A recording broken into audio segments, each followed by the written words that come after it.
创世纪第15章，上主甲亚伯兰立约。这个代志以后，上主伫异象中对亚伯兰讲：“亚伯兰，毋免惊，我是你的保护者，我会互你丰富的报赏。”亚伯兰讲：“至悬的上主，你要互我甚物？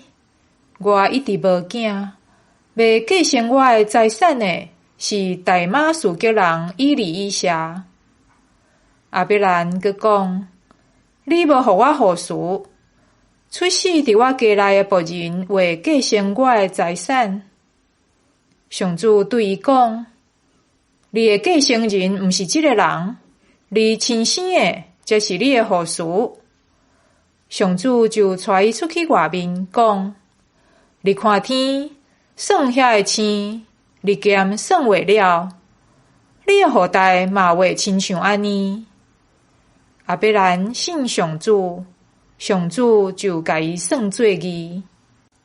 上主佫对伊讲：“我是上主，我带你离开巴比伦的5年城，是要将这个地赐你做产业。”亚伯兰讲：“至悬的上主，我要安怎在会得到这个地做产业？”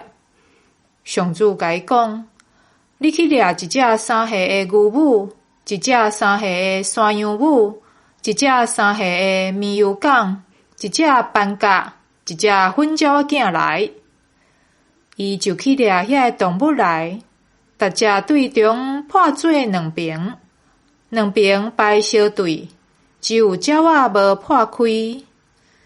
有兔头鹰爬落来停伫精生尸体的顶面，亚伯兰甲因赶走。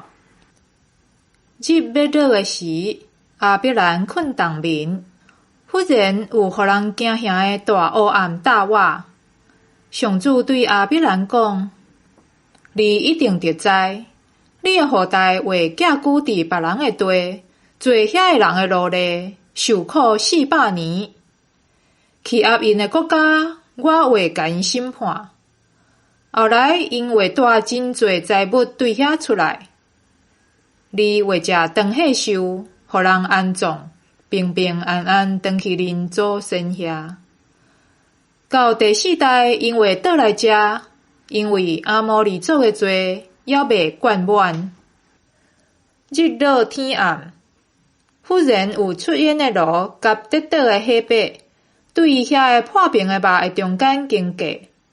迄日，上主甲亚伯兰立约，讲：“我要将对埃及的边界到幼发拉底河这个地赐予你的后代，就是将基尼人、基尼西人、加摩尼人、赫人、比利西人、利法因人、阿摩利人、迦南人、吉加撒人、亚布斯人因的地赐予你的后代。”